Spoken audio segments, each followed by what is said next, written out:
Hello friends, welcome to my channel. दोस्तों, एक बात बताइए, अगर लव एक रिलेशनशिप की नींव है तो ऐसा कौन सा दूसरा पिलर है जिसके बगैर रिलेशनशिप चल नहीं सकता? सोचिए। जी हाँ, apart from all the values that your relationship share, दूसरी इंपॉर्टेंट चीज है पैशन इन अ रिलेशनशिप। ये वो पैशन है जो आपके रिलेशनशिप का स्पार्क बनाए रखता है। इसकी कमी से आपका रिलेशनशिप पूरी तरह स्टक स्टेट में आ सकता है या टूट भी सकता है। तो अगर आप रिलेशनशिप इश्यूज से गुजर रहे हैं या आप सीखना चाहते हैं कि ऐसी कौन सी वजह है जो मुझे मालूम होनी चाहिए जिसकी वजह से मैं रिलेशनशिप इश्यूज कभी आने ही ना दूं, और अगर आए तो उन्हें संभालने की मेरे में समझ हो, आज के वीडियो में मैं इसी के बारे में बात करने वाली हूँ कि कैसे एक रिलेशनशिप पास लाता है दो लोगों को और कैसे दे फॉल अपार्ट। तो फ्रेंड्स, इसे समझने के लिए हमें दो एनर्जीज के बारे में समझना होगा। इर्रिस्पेक्टिव ऑफ व्हिच जेंडर वो मैन है या वुमेन है, दो एनर्जीज जो कि मैस्कुलिन और फेमिनिन एनर्जीज हैं वो हर व्यक्ति में होती हैं। यानी कि एक आदमी में भी ये दोनों एनर्जीज अवेलेबल हैं, मौजूद हैं, और एक लेडी में। तो कोई एक एनर्जी हमारी डोमिनेंट एनर्जी होती है। मैस्कुलिन एनर्जी की अगर हम बात करें, उसके कैरेक्टरिस्टिक्स होंगे कि वो बहुत फोकस्ड होगी, प्रॉब्लम ड्रिवन होगी, बहुत सेंटर्ड होगी। क्योंकि अगर आप देखें ना, पुराने ज़माने में सर्वाइवल जो होता था, या ये कहिए getting food for the family, going hunting and being focused कि ये शिकार मुझे पकड़ना है या ये खाना मुझे ढूंढना है, इस तरह की शार्प साइटेडनेस, ये एक मैस्कुलिन एनर्जी के फीचर्स थे।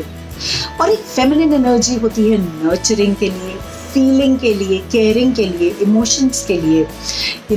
The feeling energy is always a feminine energy, और हर व्यक्ति में ये दोनों एनर्जीज मौजूद है।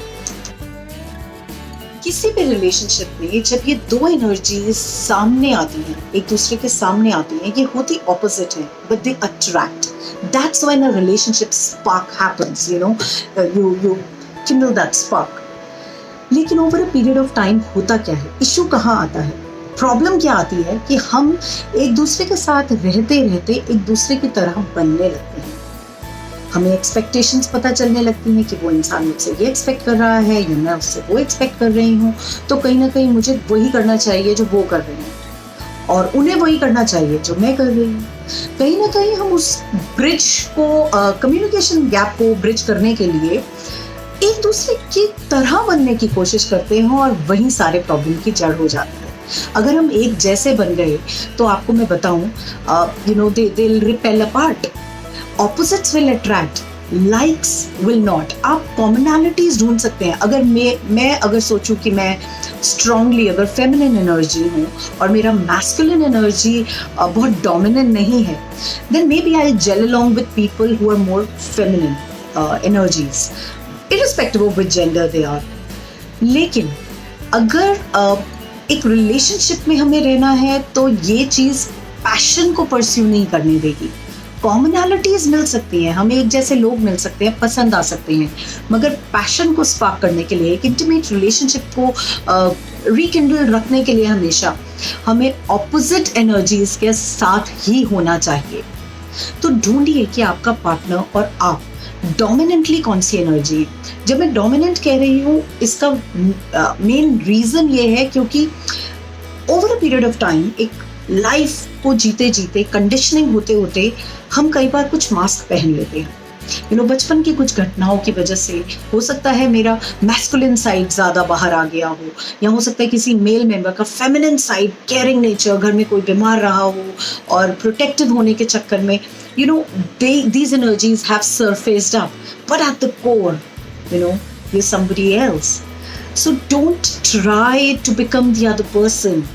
Remain what you are, and then this passion will never end.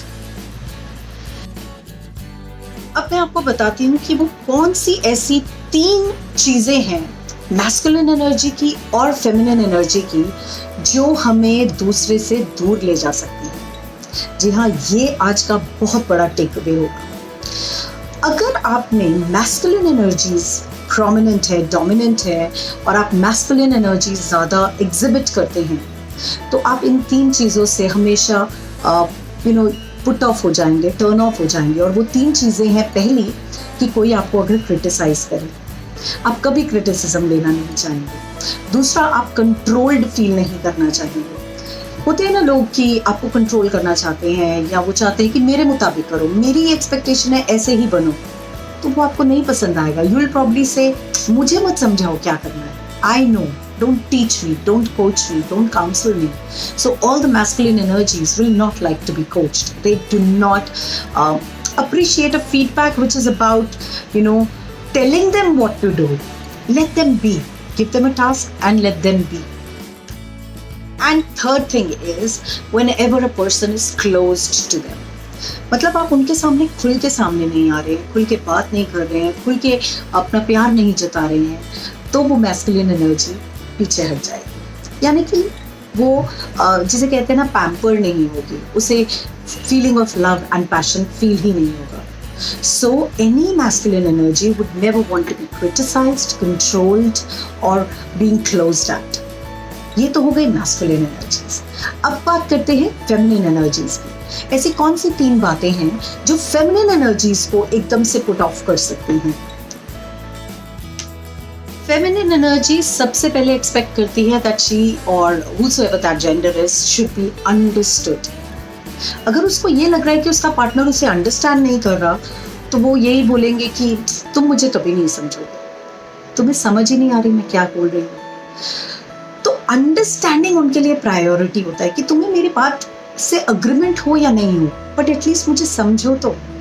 Understanding उनकी फर्स्ट रिक्वायरमेंट होती है कि वो फेमिनिन एनर्जी कंप्लीट फील करे।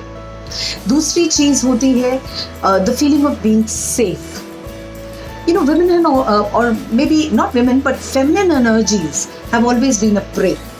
लोग उन्हें टारगेट करते आए हैं, तो उन्हें वो प्रोटेक्शन फील करनी होती है, उन्हें वो सेफ्टी चाहिए होती है। अगर आप उन्हें वो सेफ्टी प्रोवाइड कर सकते हैं, irrespective of again which gender you are, the feminine energies are close to you. They'll feel passionate with you. So if you understand them, if you make them feel safe, they'll definitely be maintaining the spark with you. Last but not the least, they need to be seen. उन्हें आप नजरअंदाज करेंगे तो पसंद नहीं आएगा। मतलब ऐसा हो ही नहीं सकता कि कोई लेडी पार्लर से आए और आके उनका पार्टनर ये ना बताए कि चेंज क्या है। हालांकि मुझे मालूम है बहुत डिफिकल्ट है, but that's just a tiny little example. They might want to be seen in the areas of their accomplishments कि वेल डन, तुमने ये किया और मैं देख रहा हूँ या देख रही हूँ कि कमाल किया। तो when they feel that they are seen, उन्हें देखा जा रहा है, उन्हें समझा जा रहा है, देखा जा रहा है, प्रोटेक्ट किया जा रहा है, तब वो फेमिनिन एनर्जीज का पैशन हमेशा बना रहता है। तो अगर ये 3 चीज़ें मैस्कुलिन साइड और फेमिनिन साइड पे कहीं से भी ड्रिफ्ट अवे हो गई हैं, या you have tried to become like each other, then you will be poles apart. आपका रिलेशनशिप प्रॉबेबली फेल हो जाएगा या डिफिकल्टीज से गुजरेगा। तो करना क्या चाहिए? सोल्यूशन क्या है? पहला सोल्यूशन तो यही है, बी ऑनेस्ट विद योरसेल्फ। आप अंदर से क्या है वो जानिए। क्या आप मैस्कुलिन एनर्जी से डोमिनेटिंग है, तो ज़बरदस्ती फेमिनिन मास्क लगाने की ज़रूरत नहीं है, and vice versa, again irrespective of आप मैन है या विमेन है। तो अगर आप अपने आप से ऑनेस्ट हैं and you being your true self, then only the opposites will attract and the spark would remain. Secondly, you need to trade expectations for appreciation, which means आपकी जो भी उम्मीदें हैं ना किसी से, उम्मीदों को अप्रिसिएशन से एक्सचेंज कर लो। मीन्स अगर आपको उम्मीद है किसी चीज़ की कि अरे तुमने मेरे लिए ऐसा करना चाहिए था या वैसा करना चाहिए था, इसके बजाय फोकस चेंज करो और अप्रिसिएशन की तरफ। I am glad you did this for me, I am glad कि ये तुमने ध्यान रखा, आई एम ग्लैड तुमने ये नोटिस किया। तो जब आप अप्रिसिएशन, ग्रैटिट्यूड मोड में जाते हैं तो आपका फोकस काफ़ी पॉजिटिव हो जाता है और दूसरे पार्टनर के ऑपोजिट्स जो कि उसके प्लस पॉइंट्स हैं उस पर ध्यान जाता है। तो आज इस वीडियो के ज़रिए मैं आपको ये मैसेज दे रही हूँ कि अपनी फेमिनिन और मैस्कुलिन एनर्जीज का पहले तो मापदंड देखिए कि क्या आप में ज़्यादा है, और सामने वाला पार्टनर अगर आपकी लाइफ में कोई है तो वो इसका ऑपोजिट होना चाहिए, और अगर नहीं है तो शायद आप उसी की तरफ अट्रैक्ट होंगे जो ये ऑपोजिट आपको दिखाएगा. मतलब from the core, not the mask that we wear during tough times or during different situations in life. So be honest with yourself, be vulnerable, get the courage to be honest, and I'm sure your relationships will rekindle that spark. अगर चीज़ें stuck state में हैं, spark बुझ रहा है, तो maybe it's because of depolarization. You were poles apart, you attracted each other, now you're depolarizing your relationship and it's not working out. So don't let depolarization affect your relationship. Maintain that spark, be what you are, and just be honest in your relationship. If you like this video, do spread the message, share it with others. You might make a difference in someone's life. Do subscribe to my channel if you haven't done that yet, and do like it as well. And last but not the least, if you're actually failing in your relationship or facing any issues, you can also personally contact me, direct message me, and you'll find a coach in me. Thank you for watching. God bless. Bye-bye.